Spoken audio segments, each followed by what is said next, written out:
Awesome. So, welcome to The Secret of My Success, the podcast where we explore what it means to live a fulfilling life. My name is Erin Curran.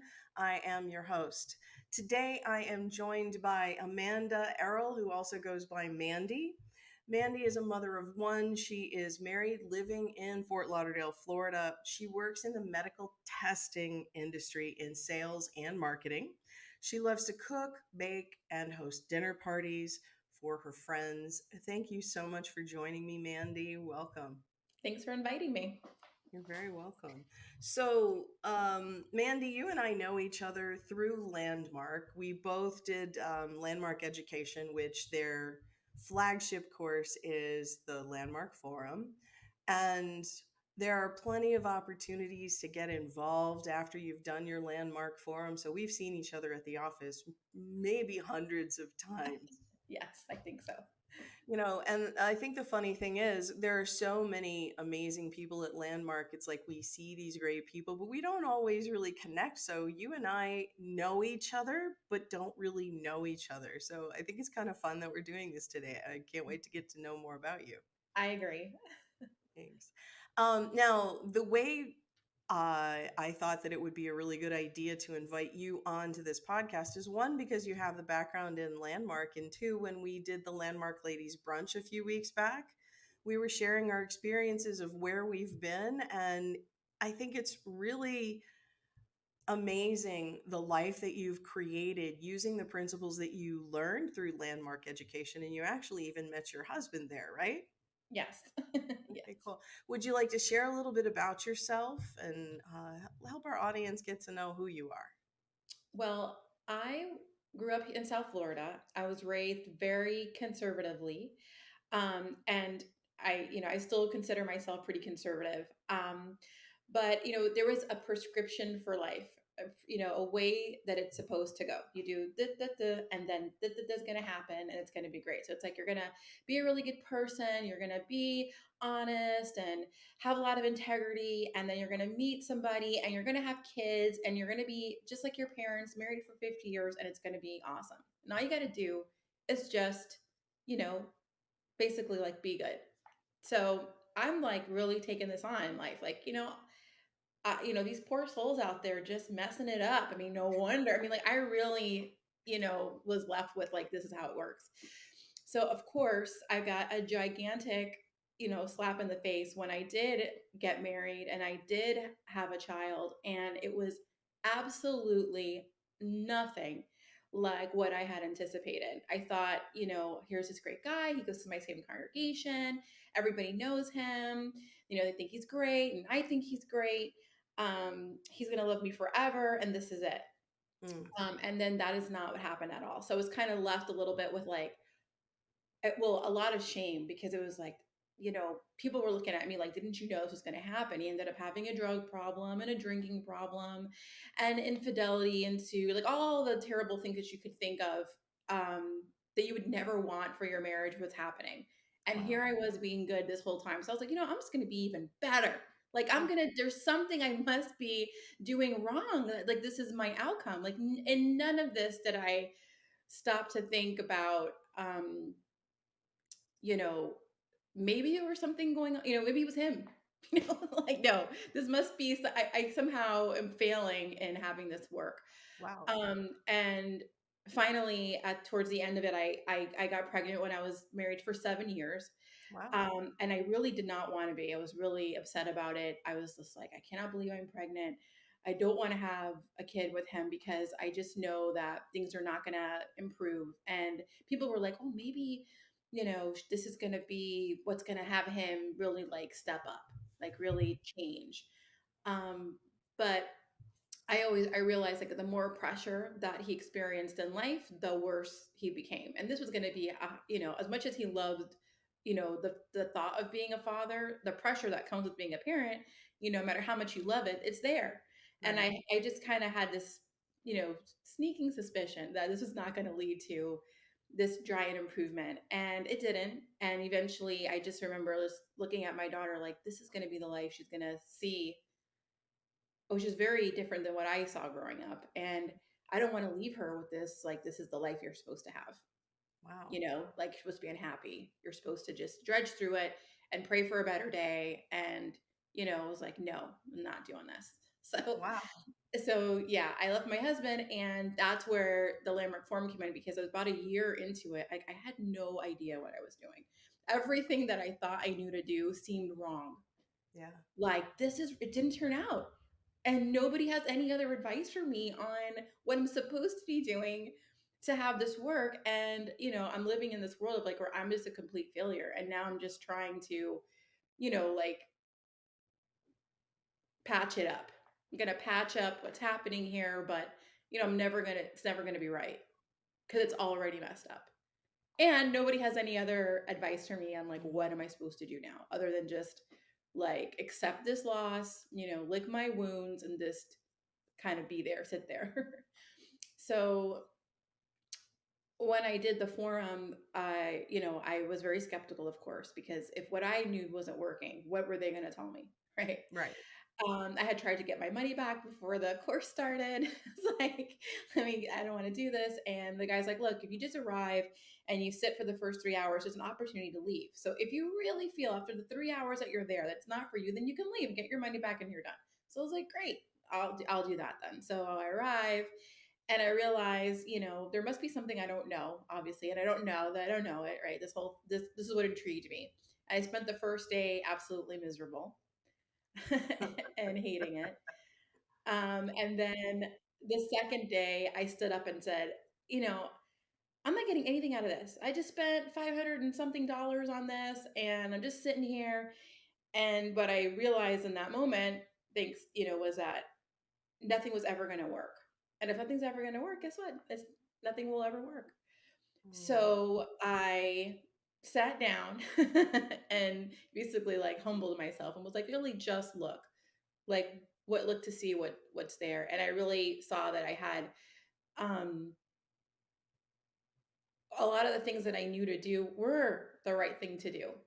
And that whatever didn't turn out wasn't some failure on my part or failure of the principles I lived my life by, but really just like what happens in life. Like Mm. sometimes this is what happened. And then there's what you're going to do in the face of what happened.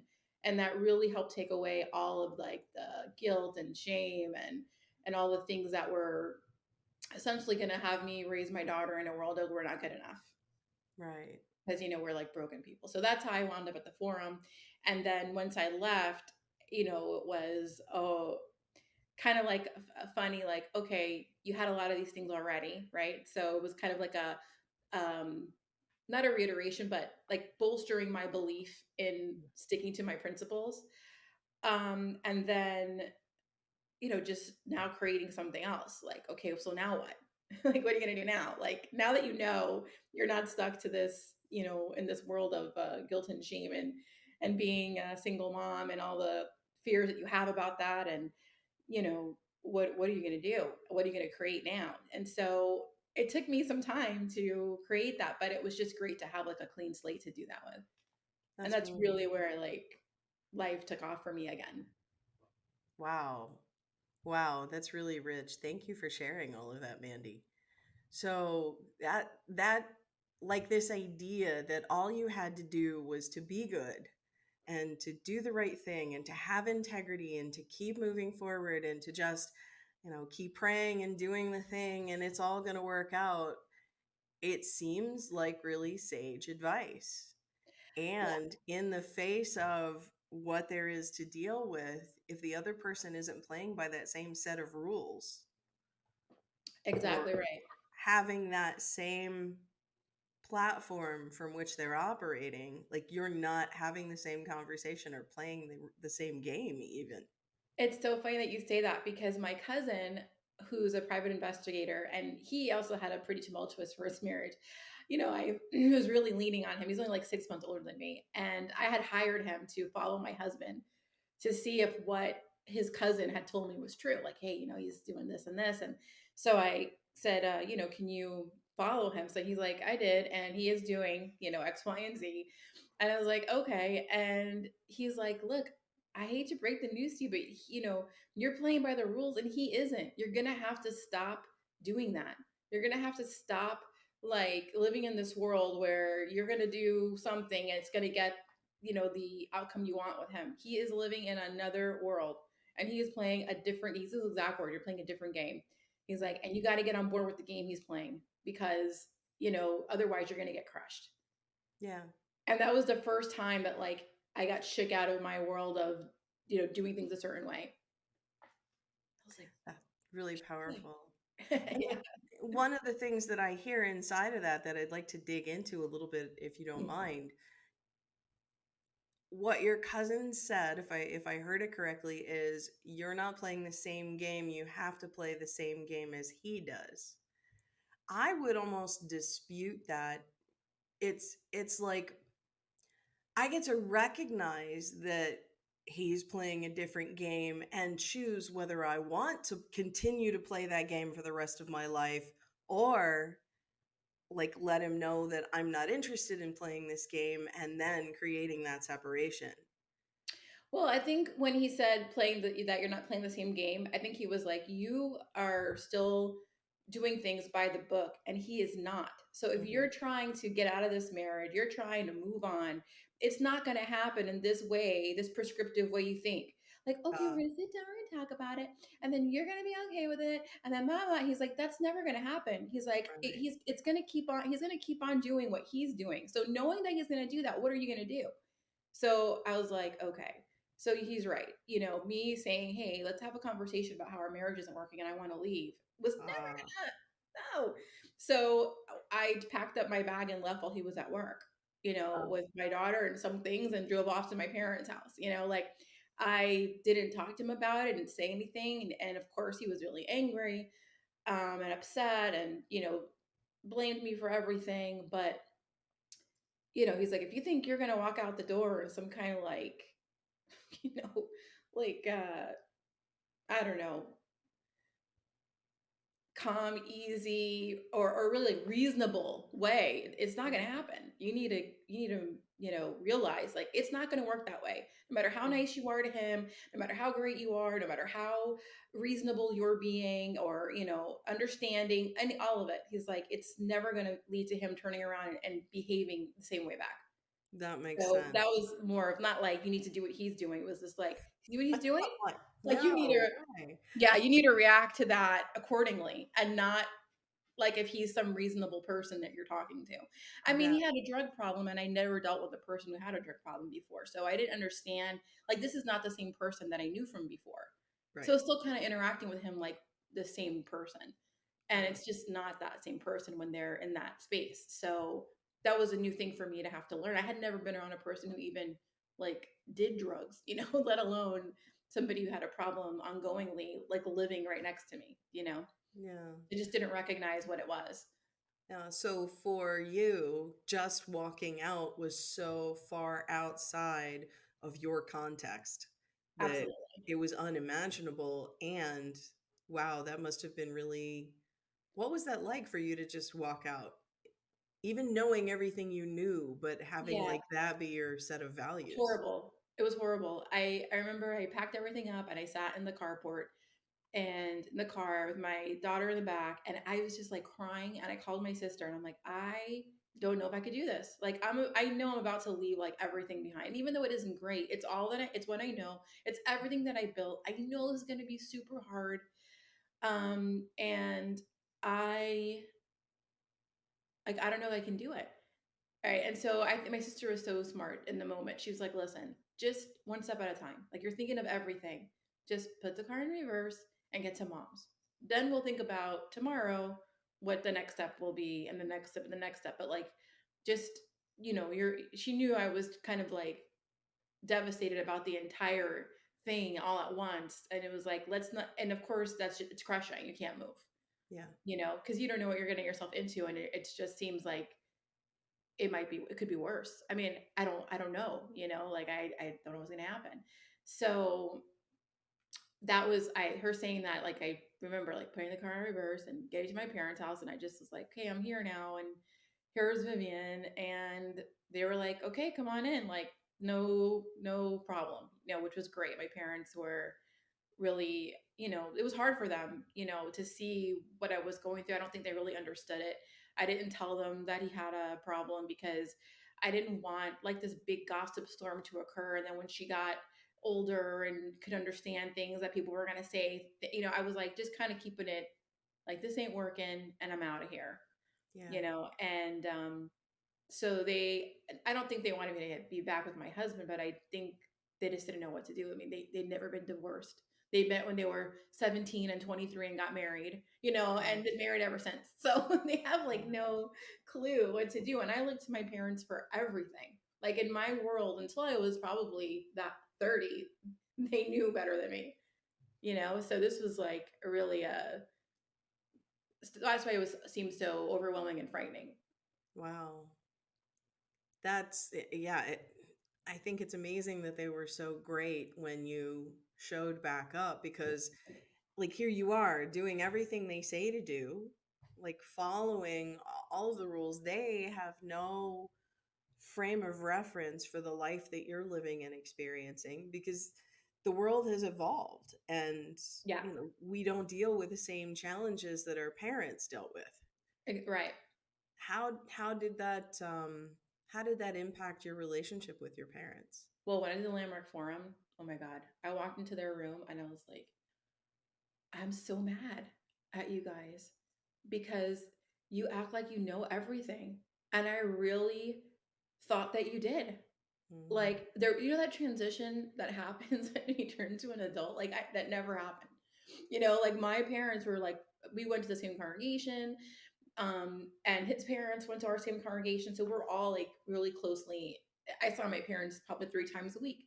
We bought the house that we bought because my parents said to do that.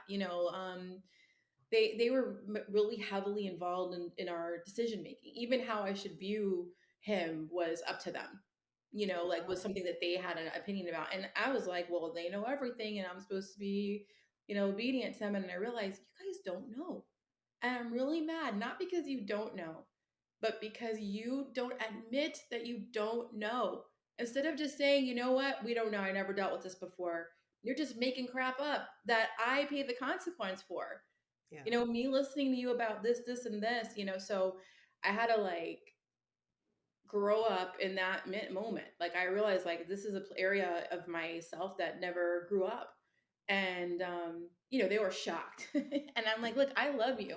It's not like I'm mad at you, like I'm mad forever. I just mean like this is not gonna continue. Like, and I would appreciate, and I'm gonna call it out when I think you don't know. For Mm, my, because you pretending to know is consequential to me.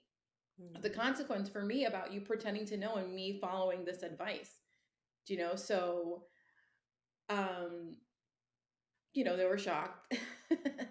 I can And then of course imagine. they were like, what is this thing she's doing? This is gonna like it's this, it's destroying our daughter. She's now, It's you a know, cult. yeah. She's talking back to us, she's but it was the right thing to do. It was the right call to make. I'm glad that I did that. I'm glad I had that conversation. And now if anybody says anything to me, I there's nobody in the world anymore that they're saying I will just take as like they know better than me. It's not that I don't ever follow other people's advice. I do that all the time. It's just now I have more of a discernment around, is this person, has this person, like I told Tyler when we were dating, I'm like, somebody said to him, oh, I'm gonna, if you ever need anything with your relationship with Mandy, you could always come to me. And I said, let me tell you something, sir. Does this person have a relationship that you admire, that you would want to be in, that and he's like, no. I said, great, then we're never talking to that person about our what we're dealing with, because their scope of this is limited. They Yeah. don't have the experience themselves of a fantastic relationship that they created and continue to enjoy. Right. And that's the only person I'm taking advice from about our relationship. So, and he was like, oh, I'm like, just because you're a great coach in one area doesn't mean you're a great coach in every area. And I learned that. Exactly. I learned that the hard way for a very long time. And so that's more like where I'm at about that. But yeah, it was really tough for my parents in the beginning, and for me too, to like trust myself, because in their world, my mom said, I don't trust you. Like you don't make good decisions. So look at you're divorced, you're this, you're that, you picked the wrong guy, like I don't trust you. So you can imagine me trying to make decisions and to restart my life was like, I can't trust myself to know what to do. Wow. Um, but then, I realized like this is just ridiculous. Nobody always knows what to do, and you're gonna make mistakes, and that's fine. you know? Yeah, that's super powerful. Yeah, and it's true because if we play the game of life like we have all of the answers, then we end up just doing the same things over and over. And what you point to is really true. Do you like the results that you're getting?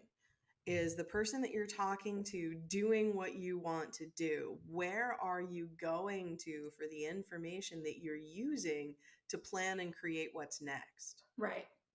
And the same information can be applied in many ways. So, just like what happened earlier when I said my cousin said I have to play the game that he's playing, you were like, no, you don't have to play that game. Because for the context you heard it in, that advice seemed wrong, right? Like, who would do that? And when I explained the context of that conversation, you're like, oh, totally, yeah. So everyone takes a piece of information, and it's different for their situation, right? Yes, And I feel like that's kind of where we get jacked up, or where I was, like we can all hear the same thing, but how it applies for you is always going to be your individual, thing. absolutely. Well, like growing up, my mother was very directive in how I was raised. She had a hand in every choice, every decision. She wanted to make sure that I turned out right. Yeah. Um, and Yeah. so I'm still to this day challenging this idea that I don't know better, that I'm broken somehow, that I can't make the right choices. I remember I did landmark like the whole curriculum 2 times, 3 times, all the way up to some of the highest levels.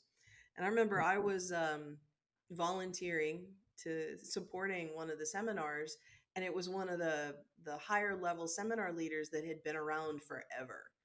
And we went out to dinner after the whole crew went out to dinner after the seminar just to Yeah. debrief and relax a little bit. And I remember she looked at me and she said, Erin, the day you give up whatever that story is the day you're really going to create your breakthroughs. And it's like because I'd been doing the work but not really getting the results, and it's because I still had this story running in my background that it works for everybody but not for me because I just can't. I don't have what it takes. I'm not whatever enough. And so for the longest time, I would just listen to everyone else's advice and run in whatever direction they told me to because everyone on the planet knows better than I do. So, so then, like, give me an example of what this was like. I guess in the sense of, okay, so you're doing all these programs and you're not getting the results that you want. So you just No. keep showing up, like, Yeah. Well, I remember I was walking when I did the self expression and leadership course, which is the third course in the curriculum. mhm. It's the 3 month course for those of you who haven't done it. I was walking out of self expression and leadership, and I remember Erin Snyder was a seminar leader at the time. Now she's a forum leader. She was a seminar leader at the time, getting ready for a seminar in a different part of the building. And I asked her a question, and she said, well, Erin, you just have to go and fuck shit up. Like, you've got to go and make the mistakes. And I was like, oh my God, no, I can't. I can't. I absolutely cannot do that. Um, it's this thing I can't explain it exactly, but it's I am either so if my boss comes and tells me to do something and I disagree with it, it depends on the level of anxiety that I have in that particular moment. If I'm particularly zen and I had a fantastic meditation that morning and somebody comes and tells me something, then, hey, maybe I'll take it with a grain of salt if it's, a little shady, unethical, or whatever. And I might sort of pass it off and see if they come back. Um, if I'm in a particularly low kind of a place, then I'll have more of a tendency to sort of quietly roll over and sort of do the thing but grumble the whole time. Mhm. Whereas if I'm in a place where I'm highly agitated, I'm feeling really anxious, I'm scared because I know what the result is, or I think I know what the result is going to be, or I'm really frustrated that somebody is asking me to do this, I still don't feel like I have any, what's the word I'm looking for? Like power? Sovereignty. I don't feel like I have any power in the situation. And so I'm either going to blow up on the person or just like destroy the rest of my day. It's I stayed married for 4 years too long. Already knew the relationship was over, but because it was my second marriage, and he had been through all of the curriculum, and I had been through all the curriculum, I thought, well, kind of like what you were thinking, but add an extra level. I've done the work, so this should I should be able to work this out. Yeah. So for 4 years, I kept trying, and we were going to get coaching, and we were seeing counselors and people, and in the sessions, he's just so good at being friends with people Yeah. that they would be like, well, Aaron, like he seems amazing. Why are you still complaining? And so I would go home and go, oh, okay, the person I'm paying said that I'm the one who's still complaining. So maybe I need It's to me. really take a Yeah. look. Yeah. Finally, I think it was after 4 years, and I had done enough, like, not enough. I finally started to see that it's like, it's one of those things where in Buddhism, the environment is a reflection of self. Like, one of the core tenets is it's all about cause and effect.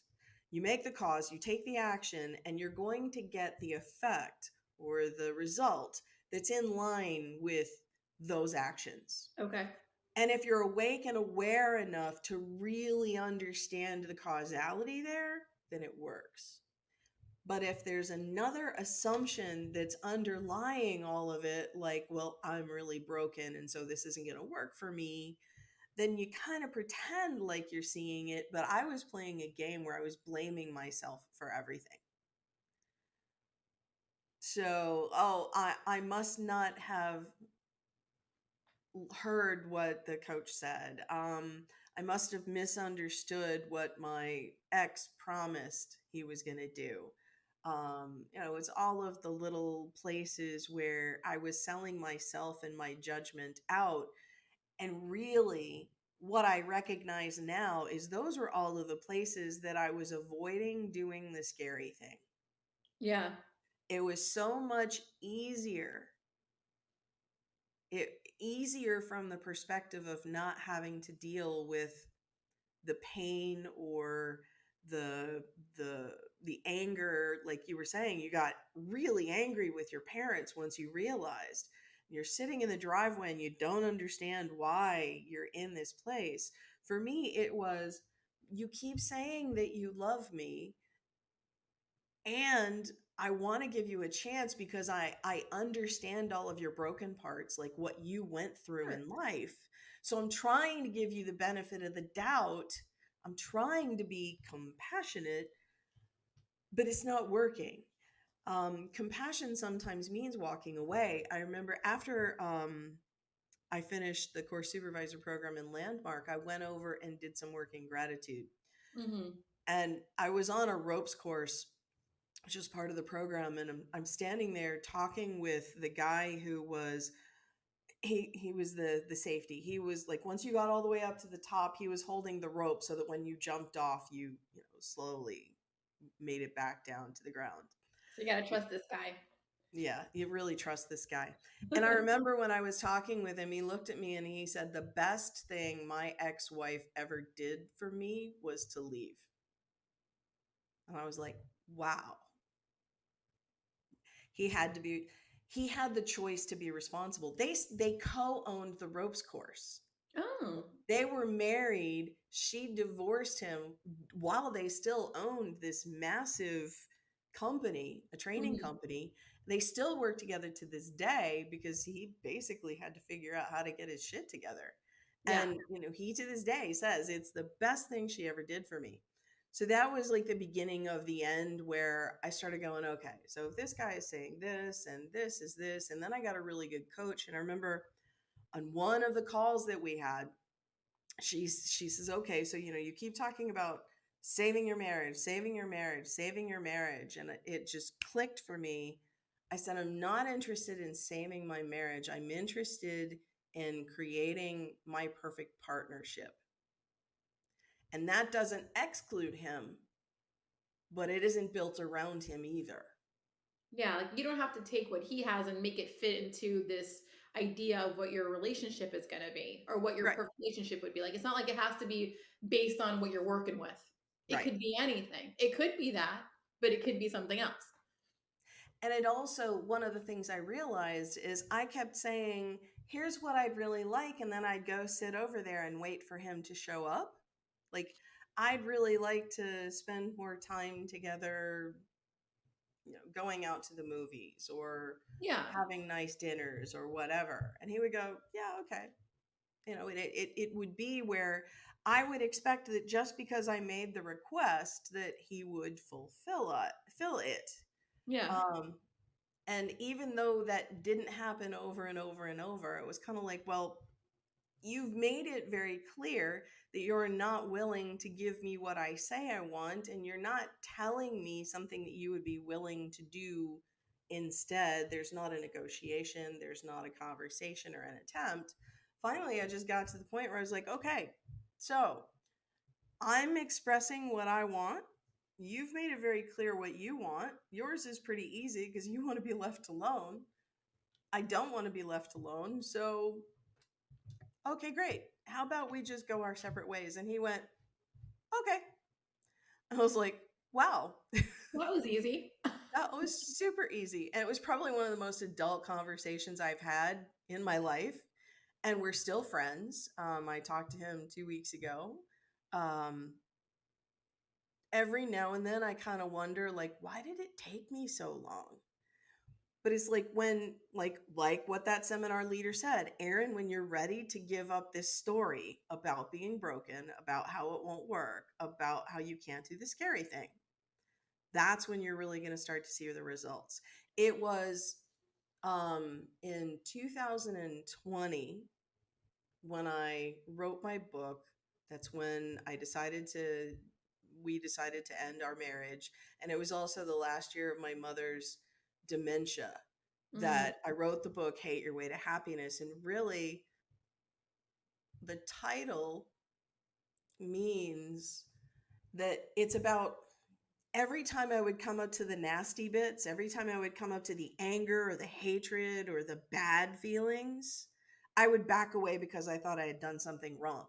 hmm. And really, the truth of the matter is, for me, success and everything that I wanted was on the other side of walking through that steaming pile of, Yeah. yeah. I get it. And it's funny. I think we all experience that in a way. Like it like the way that I probably wouldn't say it the way that you said it, but I had that experience. Like I don't know if I could articulate it exactly the same way, but yes. Every thing that there was to do to have this go differently was gonna be hard. Like, talking to my parents, even the whole way of, divorcing my ex-husband. I mean, leaving was just the first part, and then it was all the other parts in between. And then even like Tyler, like dating Tyler was amazing. And he's like the love of my life. I'm so happy we're together. Like this is perfect. But, on the road to deciding if we want to spend the rest of our life together, we had to have a conversation about if we were going to have kids and if we did have kids, how are we going to raise them? Because I'm religious and he is not. Mm, And he was kind of like, he's raised the idea that if you're a religious person, you're done. Like you just, need to believe in something. And, then your kid is stuck with some kind of belief. And then they have all this right and wrong and guilt, this whole like thing. yeah. And so I remember my heart like racing. And I'm like, this could be it. Like, I love him so much, and we could not be together over this. And I was Yeah. not gonna budge. about what I thought would be the appropriate way to do it.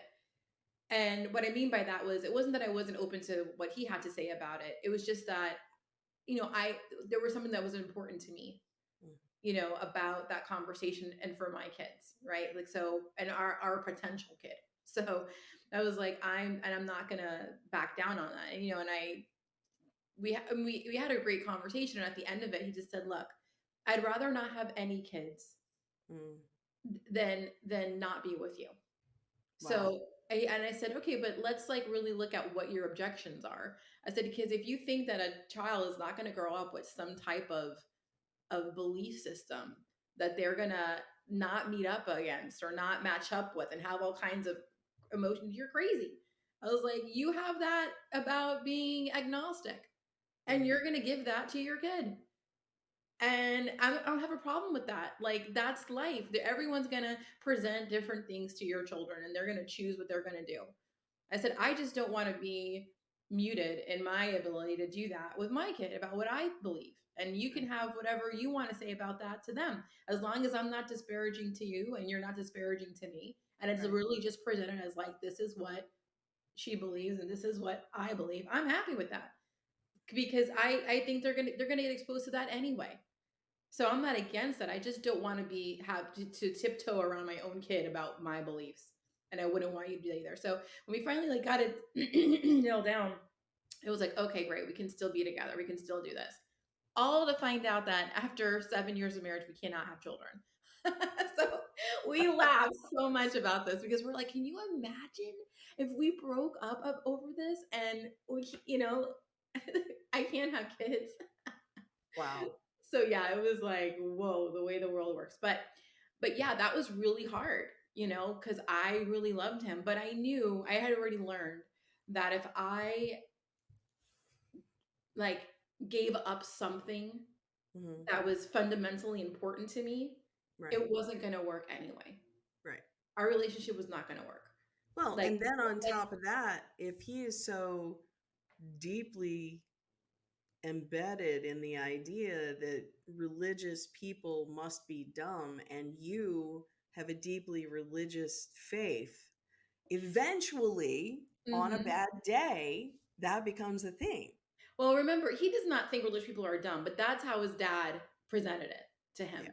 So, he learned like, I know a lot of people and they're not dumb. You know what I mean? So but he's somebody had to evolve from that background Hmm. to being just somebody who's agnostic and doesn't claim to know either way, but whether God exists or not. But at least he can have a respect for people who do, instead of like, well, Okay. you must be dumb. But coming from that background, you know what I'm saying? It's not an easy thing to overcome or just leave behind. There's always going to be a little, you know, something of that. And that's not a thing for me. I had no problem with that. I don't think he looks at me like, oh, you're a big dummy. But I just knew that, like, here's the best way I can describe it. And probably you may have had this scenario with your ex-husband. I don't know, but like, because Marcelo's a really nice guy and everybody likes him. They walk over like, Everyone oh, loves Marcelo. Marcelo, right? Yeah. But the thing is, I say this to all my friends that were single, and I still stick with it.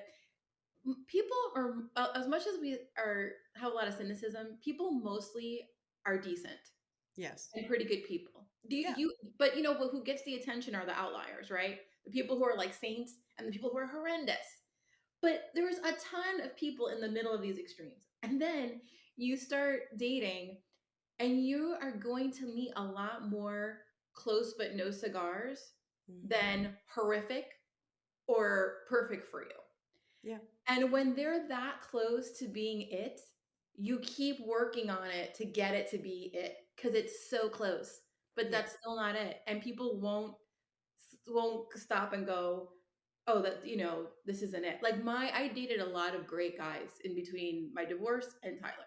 Not all, I should say a lot, but there were the men that I did date were great. Yeah. They were really nice guys. There's nothing wrong with them, and they had successful careers. They were kind. They were handsome. They were, everything you anybody would want in a guy. Like, I could have made it work with any one of them, Hmm. but I was gonna have to give up. There was something about it that wasn't working, Mm. and it wasn't enough for me to like as great as they appeared and seemed, they just weren't for me. Right. They're great. I mean, I one of the guys I dated for a little time, I was like, "Hey," I called my friend Janet. I'm like, "I met this great guy. He's not for me, but there's nothing wrong with him. He's amazing. I think he would be great for you." And she's like, "This is such a weird conversation." And I'm like, "No, no, no, no. I'm serious." I was like, "If you're," I sent her a picture of him. I'm like, "Look, if you're like ready to move on from this relationship," she was in a long relationship with this guy, and they were, I think, like broken up for at this point. And I'm like, "Look, this guy, he might Yeah. be for you." And she's like, "This is weird." I'm like, "It won't be weird for me." I was like, and I'll make sure it's not weird for him. But because he was great. And I would have, anybody who ended up with one of these guys would be happy. They just weren't for me. But Yeah. I could tell somewhere I learned this. I don't know. I don't remember how or where it all clicked in, but I'm like, there's just going to be a lot of guys that are going to be great, but just not for me. Yeah. And Well, that it's tough to, when you're in the mindset of like there's so many horrible guys out there and you meet one great, you're like, oh, I gotta make this, it's like, no, no, there's more. Just hold yeah. on. Well, that's actually a fantastic point because it points to a couple of things. First of all, at the very beginning when you were talking about like you've got this really solid set of values and ideals, and there's a particular way that you were taught to live life. Now, were your parents right about everything? Our parents are never right about everything. Nobody is. But we learn what we learn. And then as we get older, we have opportunities to choose whether we want to continue with that set of values Hmm. or if we really want to explore what is more perfect to our heart Yeah. in the way that we choose. Because you could have questioned your religion, you could have, Oh, I did. chosen well, Trust me. there's a whole world that goes Yeah. along with that. And then like once you begin to get really super clear on those values after you do that analysis, then you own it. Right. You've And when chosen it again. yes, and when you own it, it's a different conversation for whether somebody fits or not, because you Totally. know what you're willing to compromise. My Hmm. friends are like, "Hey, Aaron, it's been a while since, you and Marcelo split. Aren't you ready to date again?" And I'm like, "No.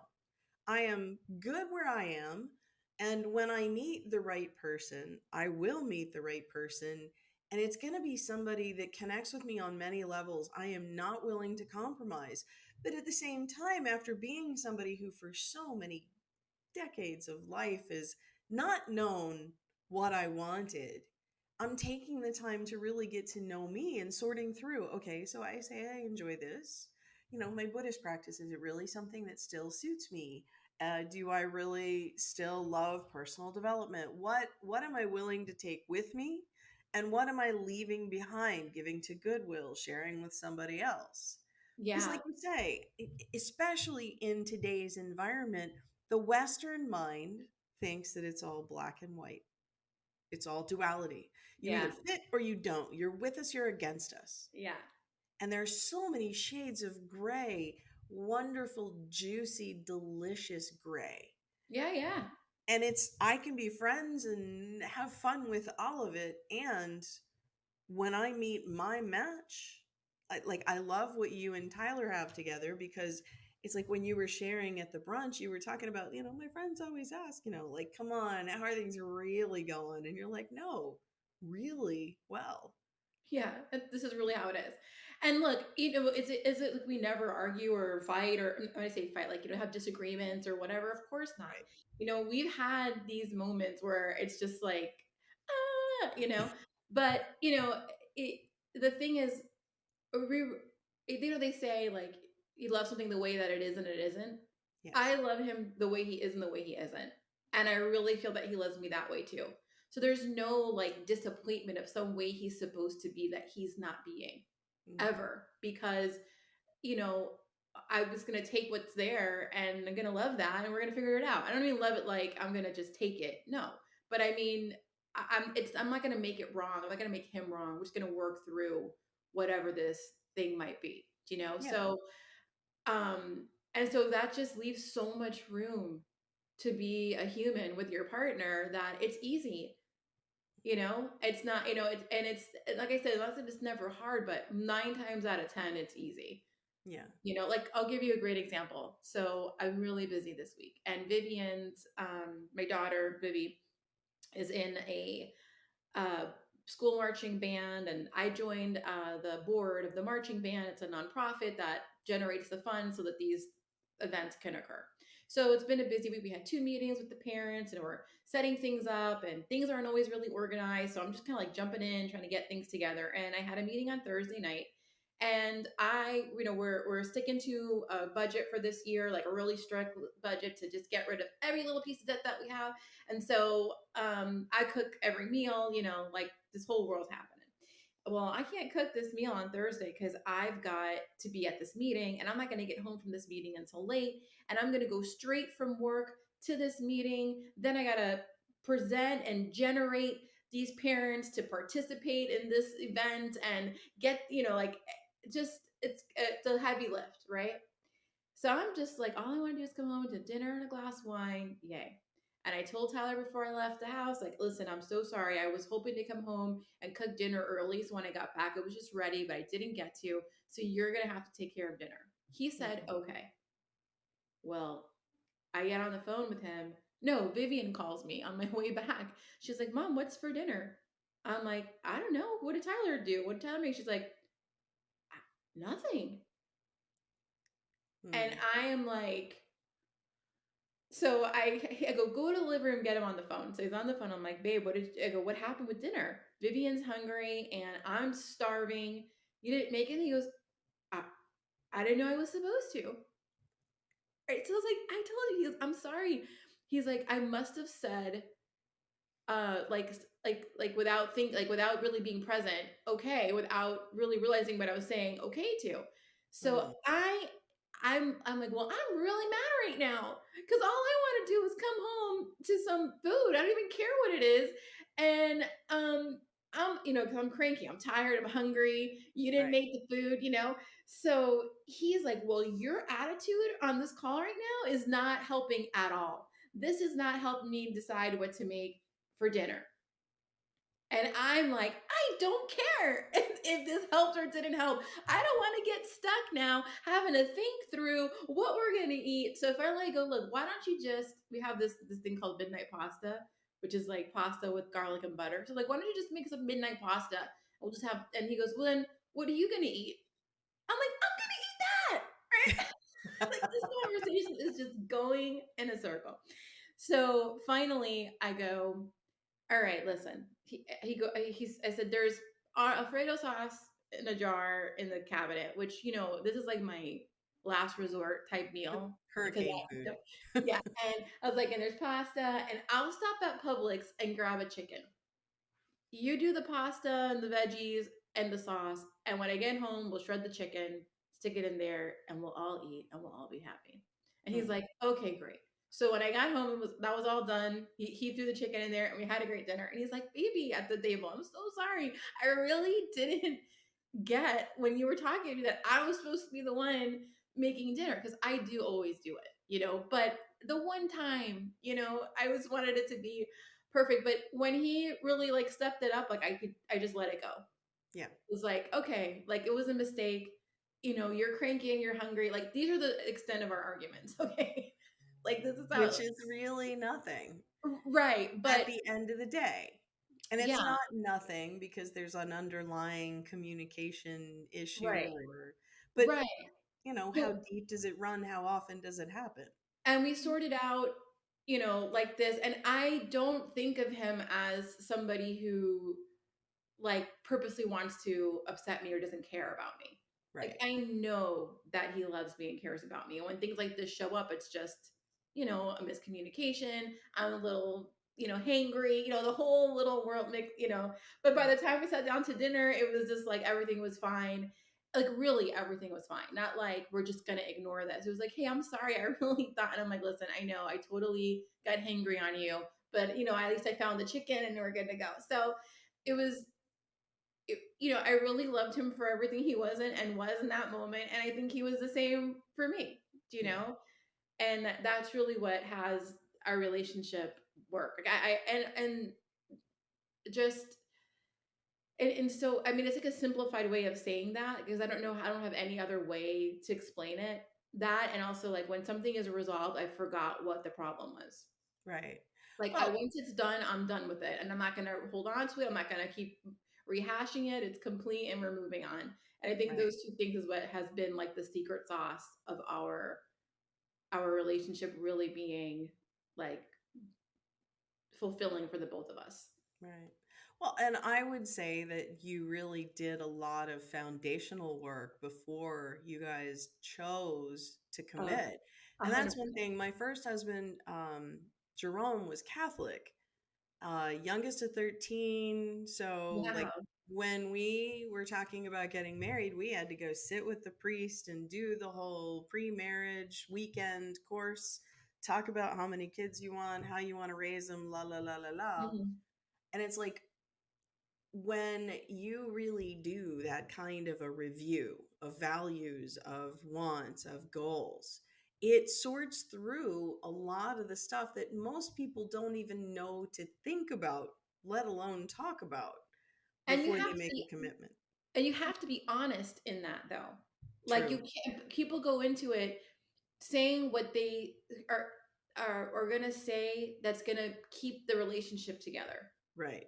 You got to be willing to say the things that are not going to keep that relationship together because it needs to be able to stand on its own, the relationship, regardless of what it is that you're saying. So I think that's where people mess up. They go to those things kind of like, well, how can we make this fit? Yes. No, you have to go Don't into make that it fit. conversation knowing it might not fit. And if it doesn't, it's okay. And that's Right. like I think another thing that I say all the time that makes people uncomfortable, but it's really true is I'm okay if our relationship doesn't work out. Tyler and I does not have to work out. The minute it stops working out, we're going to talk about it. And if this is it, then this is it. I Yeah. do not have to make this relationship work. I'm in it because I want to be and it's Right. amazing and I love it, but not because it has to. And he's the same way. And people think that sounds like so cruel. Like, what? You don't care if it works? No, I'm not. It doesn't have to. And living in a world where something has to work, it's so like there's no choices, there's no options. You can't be. There's no freedom because it has to. Right. And I don't want this to ever have to work. It does because we say so, because we want it to, because we love it, Right. not because we have this idea like it has to. That's, And I think, super healthy. I mean, because you have the opportunity then to grow and evolve as individuals. yeah, Because it's like, if you're not growing, you're dying. Yeah, it's a cliche expression, but the truth of the matter is, I don't want this version of Aaron to be the last version of Aaron on earth. And so exactly. you need to be, in my opinion, is you need to be with somebody who's willing to grow and evolve with you. And that it gets reevaluated every year. When you're on the job, you have a performance review. Yep. People going through interviews is the same thing. You shouldn't be trying to force yourself into a company just because you think it's the best one. You're Right. interviewing them as much as they're interviewing you. Yep. It Yep. has to be a fit and it needs to be reevaluated. I love what you were saying earlier, before we jumped on the call, and you were talking about every quarter you and Tyler go through and you do, like, here are the priorities, here's what we're working on, here's what we're working toward, here's what we're creating. That's Hmm. healthy. And it's also, I mean, it can sound a little bit though like um how do I say, like my sister is like, this is crazy. Well, Like you and this is Tyler met at Landmark, so yeah. But I feel like um I'm really connected to what he's up to.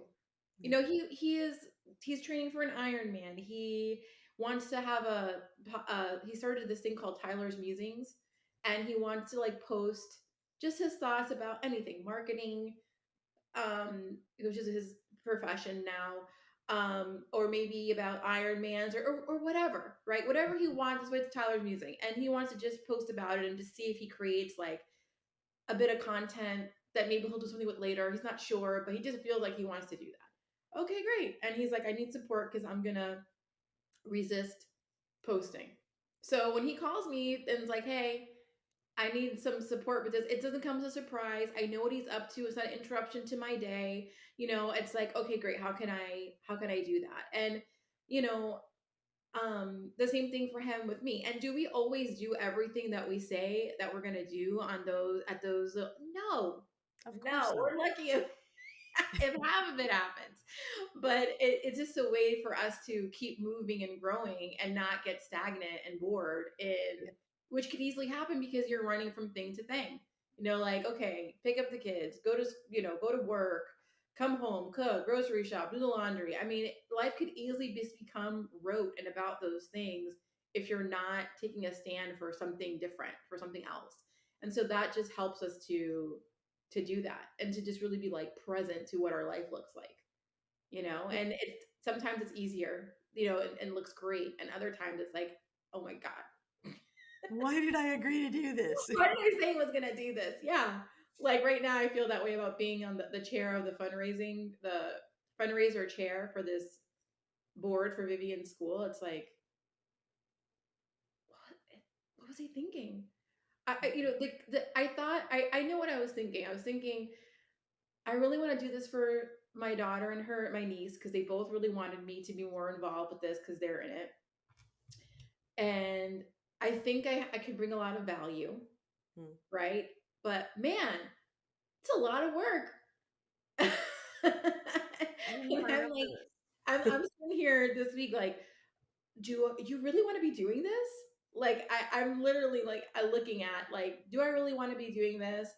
How long do I want to do this for? Am I going to make myself bad and wrong if I choose at some point to say I've done enough? Mm, And I'm really like sitting with these questions, because I don't want to live a life if I'm supposed to, which I mm, easily fall into. Well, I'm supposed to be doing that.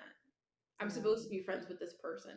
I'm supposed to, whether I like it or not, I'm supposed to. And I lived that for a long time. I don't want that. But that's like my easy thing I fall into.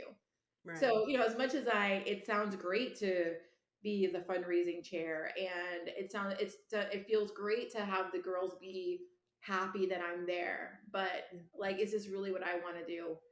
And if it is, for how long? And how can I give myself the grace in the room to do whatever I feel is necessary for me to do in this space. Sure. So, you know but all those things get brought up in our little quarterly meetings and stuff that really help us both, like him with, like, there's probably, he had a business, Tyler did, and he needed the room and the space to say, okay, do I want to continue this business or not? Mm, Do I want to do, I think the little quarterly things that we set up with each other really help us to be present to our life and what it's like, right. and figure out what we really want to be doing or Yeah. not doing. Well, and I think like what I hear is that because you are constantly evaluating, that gives you a level of clarity and you have the space to really be honest about what works and what doesn't. Yeah. Because, like, there is a difference between deciding to do something and it gets hard and you quit because of self doubt or whatever. And there is also, I'm just really, this has become a slog. This is like, I'm resenting my life. Yeah. It doesn't fit anymore. I tried it. I really have given it my all, and because you have partnership with Tyler, it sounds like you've got a space to be able to explore things, to bounce ideas off of each other, and to really then say, you know what, I really have given it my best. Or, you can honestly ask each other, is it really all you've got? Like, why did you want to start this in the first place? Are you missing something? Are you forgetting something? Yeah, absolutely. Because they're there when you're creating it, right? So they can say, remind you of, why it was you were there in the first place if you don't no longer are present to that. Yeah, Yeah. it's a win. But it sounds very like, calculated, like not romantic. Like, it doesn't Mm, sound romantic to have this in your relationship, but honestly, it's why you can have romance in your relationship, because Yes. there's nothing in the space that's in the way of any other expression because this is handled. This Exactly. is flat for you. This is, for the most part. You And can't there's you can't no have romance if the laundry isn't done. If you can't get stuff worked out, like, yeah. Or you can have romance if the laundry isn't done, as long as you both agree that it's not going to get done in place of, this romance tonight or whatever. well, I'm talking about a longer term view, but yeah, I can Oh totally. yeah, but sure, absolutely. Yeah, it's hard. It's hard. Romance is it's overrated in the sense of you think it's supposed to just magically occur out of the ground. Like, Exactly. oh, out of the ground. No, romance is a very um created thing. You have to create it, and you can't create something wonderful on top of a bunch of caca. It's really hard to do that. So you got That's to true. get all those fundamentals handled in order for there to be like room to create the romance. you know Absolutely. I mean, sometimes things happen spontaneously that are romantic, but you know in reality, it's not TV. You know what I mean? I mean, I feel like Tyler and I have a lot of like playful romance, but that's because there's nothing in the space between us that could show up spontaneously. So is it really spontaneous then? No, it's. Actually, I a long time ago, one of my nephews turned me on to a book by Twyla Tharp called The Creative Habit. Hmm. Twyla Tharp is this, she was a dance choreographer for decades in New York, very well known in dance circles. Hmm. And she has had a very strict routine of waking up at a certain time, grabbing a cab, going down to the gym, doing the exercise, and she lived and died by that precisely because if you have all of the clutter of all of the incompletes, there's no space for creation. Yeah, yeah, So the small conversations you have to work things out, the larger conversations you have about core values and projects and all of that leave you free to be able to really create in those smaller magical moments. yeah. I think it's a beautiful thing. Oh, listen, I'm in love with it. I am like completely blessed that this is how, it all turned out. Like I never in a million years would have imagined this life. I couldn't. Like I just and I think it's like the beauty of not knowing. Yeah. Like not knowing is not bad. Because this if I knew what was going to turn out, it would never have been this good. Well, and you the know? not knowing is where the magic is. Yeah. Yeah. It Because, really is like, true. magic is wonder, wonder is surprise, awe. If Yeah. everything is scheduled and pre-programmed, and I think that's where people misunderstand, if you're mapping out every quarter, how is there space for surprise? And it's like that's exactly the space you need for surprise. It's a beautiful thing. But I'm so glad what you just said. Let me tell you, this is so non-related to what we're talking about ish, but I'm going to still bring it up. Okay. I have not been wanting to work out. Now, I used to work out all the time. What would I say all the time? It was a regular thing of me like physically moving my body. Okay. And then during the pandemic, I worked out online and on Zoom. And I hated every day of it. Okay. I'm the girl, it was so amazing. But every day I would like verbally abuse her. I'm like, I hate you so much right now. And she was like, this is what I get paid for. Great, give it to me. And then at the end of it, she would say, but did you die? So then I stopped doing that with her. And then I started doing my own little thing. And really, what's been present for me is like, I'm getting older and I want to make sure that I age well. Like, I want to be Jane Fonda. Okay. This Nice. woman is just like, looks great, is really together and with it. And she's like going to be 85. Right. So I want to be like that in my 80s. But, I'm going to have to do the work to get that done of like but it just shows up for me like work, like so I just been resisting it. Like I was Mhm. walking around the neighborhood every day and my sister wanted to join me, and then she did, which was great, and then she got a treadmill, so she started doing it indoors, and then I was like, she's not going outside, and then it just fell away, right? Yeah. So when you said Twyla Tharp every day gets up and does what she does so that then she has that managed or handled so that the creation can be there, right? Because the fundamentals are now complete. I think if I view it like these are the fundamentals to have it be complete for whatever you're going to create in life moving forward is a good way, a good context for me to view this, working out. Because because if it's just for me, I'm not that motivated. Like Mm. you know how that is. Like it's not, Yeah. like my sister wanted to join me in the walk that I have to be there because I need to do it for her. But if it's Yeah. just for me, it's like, eh. I can totally relate. Yeah, so I'm glad Absolutely. you shared that. 'Cause I'm like, oh, that's the context that needs to be for me then. Like this is the foundation for all the other creation. This is part of that foundation. That's true. That's So I'm very gonna true. put it in there now. I'll let you know how it goes. Please, thank you for bringing it. And thank you for the reframe because that helps me. One of the things that comes to mind is I very much have a morning schedule and a morning routine, but it's around the things that I find fun and engaging, like meditation and chanting and journaling.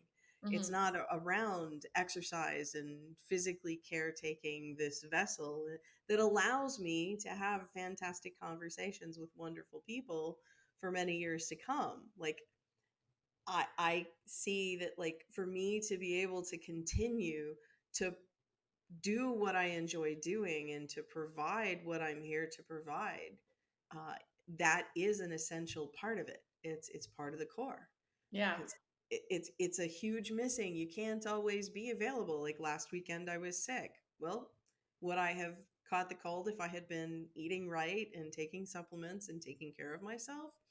There's a 50-50 chance, but maybe it wouldn't have lasted as long or been as bad, or who Or knows. you'll never know because you haven't been doing it.